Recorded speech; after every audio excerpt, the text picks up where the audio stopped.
And the reason why this matters is because this impacts how people make their decisions, how people are impacted by the opinions of their other family members, and how it matters to them. Like if the grandparents say something, or the parents say something, or other members of the family, then how it impacts. We will discuss that later. Now, another thing about India is, are you still with me? Are you still following all the diversity in India, everything which is combining us, yet dividing us, again combining us? There's one thing, another which divides the people beyond everything else I mentioned above. It's how much money you have in your bank account. It's the rich people, the middle class, and the really poor people. How many of you have seen Slumdog Millionaire? Awesome. So you have seen basically the description of the lowest type of people. India is a parallel reality. Some people are living a life which you cannot even imagine, which even I as an Indian cannot imagine. If I go out and I see them, I'm really like, you can just not imagine the kind of lives they are living. And then there's a huge middle class, people who go to office every day, people who are in government jobs, people who are in Fortune 500 companies who are making an income of like 500 euros a month, and then coming home trying to like just live a life. That's a huge middle class in India and a huge, huge market. And then there are the super rich people. People who buy all the good cars, people who live in awesome houses, people who run their businesses, people who have tons and tons of money in the bank account. So that's the really rich people. Now, when you start targeting your marketing to them, you have to consider all these factors, all the factors like region, all the factors like language, all the factors like what caste the person comes from, what sort of culture you are targeting, where that person lives in the country, and what subcategory are you targeting in it. Are you going towards the middle class? Are you going towards a really rich class? Are you going towards a really poor class? Don't forget they are a big market too. We have 1.2 billion people. If you have a market of like 400 million people, and you are still making like €1 from each of the person in a year, you're still making 400 million euros. That's another huge market, which companies like Hindustan Lever, which is a division of Unilever and one of the biggest companies in India, does. They try to sell a lot of their products to this market, and they're making a huge profit out of it.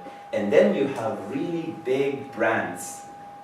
Every brand you can imagine, like think of any high-profile brand, Prada, think of Gucci, think of Hugo Boss. They are all much more expensive than you pay in Europe. Like if I go to a Hugo Boss store here and I buy a new collection, so my jacket here costed me 300 euros, but in India the same thing would cost 450 euros because of the import taxes. But still these people, the really rich class, they don't care about it. They have excessive amount of money. But how to reach them is what we will discuss later. Now the big question is how it matters for the foreign companies. What it matters for a company from Europe, what it matters for a company from US. I'll tell another really sensitive thing, but it's another to do with the caste. If you're a white person, you're supposed to be high profile in India. If you're a black person, you are associated more with the lower caste. So if you're a company, if you are a foreigner from, let's say Europe, or let's say from US, all of a sudden you're a white person who goes to India. Suddenly everybody would be looking at you with the kind of respect, which is like surprising for most people. Oh, just because I'm white, I am being respected more than other people, than even other Indians. And all of a sudden, but if you are more colored, then all of a sudden people start looking at you less differently. So companies, the brands which present their image as a company from US, as a company from Europe, or a company from European Union, then you have a huge advantage over local companies, over companies from places nobody has ever heard of. So that's another thing which needs to be pointed in your marketing, that you are a company which is from Europe or US or from Australia or from a place where most Indians want to be associated with. That's another obsession of Indians, to get out of the country as soon as possible. Now, more facts about India. India is a volume market. You have to have a completely different mindset about numbers. There you don't talk about numbers of like 5 million. You talk about like 100 million, 200 million. You reach a market in hundreds of millions in a huge, bigger volume. And that also means that some of the things are very price competitive. You are working on very thin margins, but you're talking about a volume which will make you a huge amount of money. So, for example, let's just take an example of soap. One of the most popular soaps in India costs about like 6 cents, 6 euro cents. But the thing is, they sell about 1 billion pieces a year. Like each person has to use that thing again and again. And the kind of brand they have built, people go out and buy that from just like 6 or 7 cents, and they are using it again and again. So all of a sudden, when you take the net volume, you are adding billions of dollars to your company account by just going to the volume market. And the second thing about India is it's full of bureaucracy and corruption.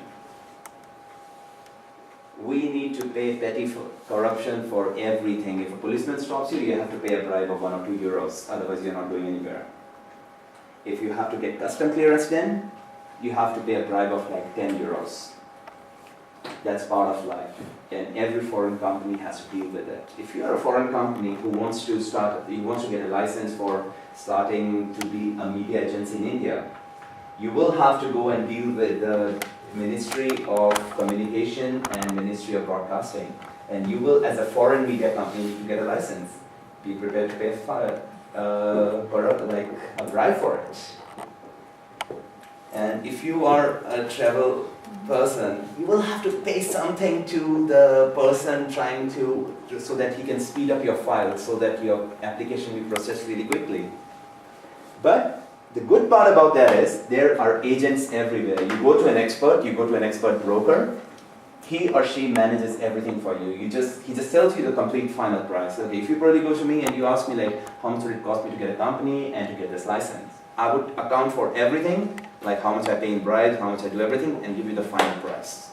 So that's how it works. And if you try to go the really clean way in India, like, okay, I'll do everything. I'll go and deal with all the government offices. I'll go and do everything myself. Forget it. You better be ready to hire a local Indian person, a local Indian expert in that industry.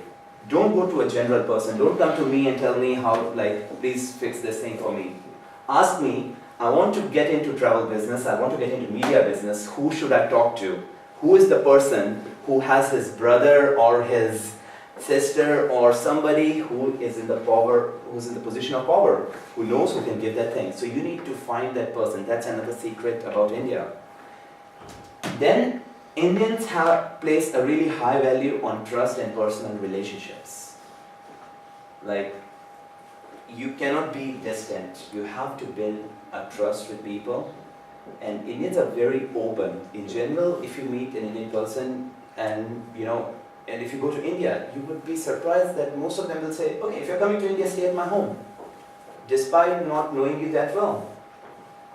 Because that's the mindset of Indian people. We are very open about trusting people, and by default, most people there trust people.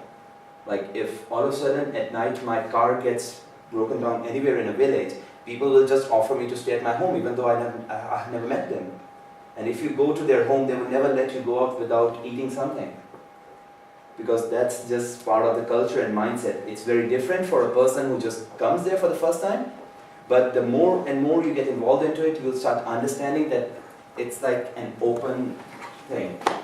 And then there's like a really important part about the small retailers in India. People don't trust big departmental stores. We don't go and buy from big departmental stores. We buy from individual people, and we buy from small retailers, really small shops. If you are a web hosting company or if you're a design company, I would not go and buy from a brand. I would rather buy from the person who I know, who I trust, and who I deal with all the time.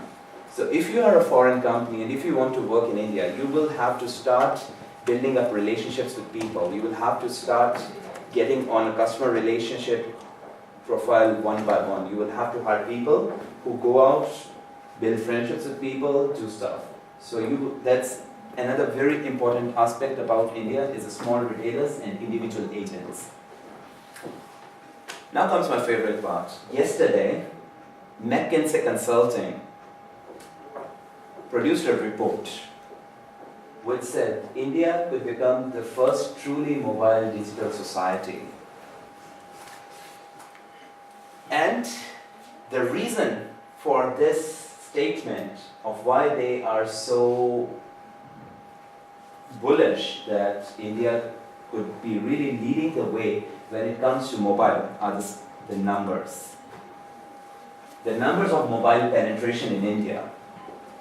Right now, India has 752 million mobile phone subscribers. These are the number of people who have a cell phone with them, compared to 81 million people with broadband. And the fact about Indian cell phones is that they are extremely cheap, much cheaper than Lithuania, surprisingly. Like, I would say about 1/5 the price of what I pay here is what I pay in India. And it's an excellent access to people. If you need to reach to people in India, if you need to reach on a mass scale, if you need to reach out to a lot of people, then you have to have mobile strategy.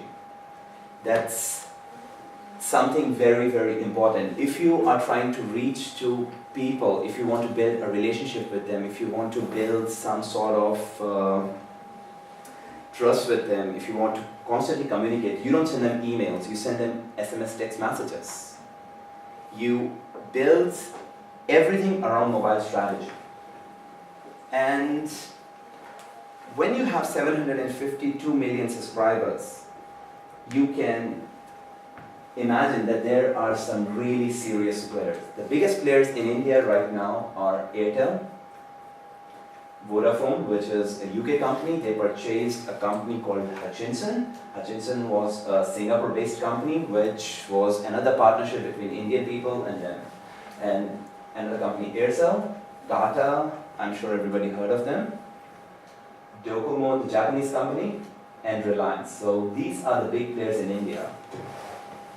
And Virgin is another major player, but they don't have their own infrastructure. They are a company which came to India, signed up a deal with a company called Tata Indicom, and said, okay, we are going to distribute your stuff. We are going to buy minutes from you in wholesale, but we are going to sell them under our own brand. We have a brand called Virgin. So we go to people, do our own thing, but it's your infrastructure. We rent the infrastructure and take everything from you.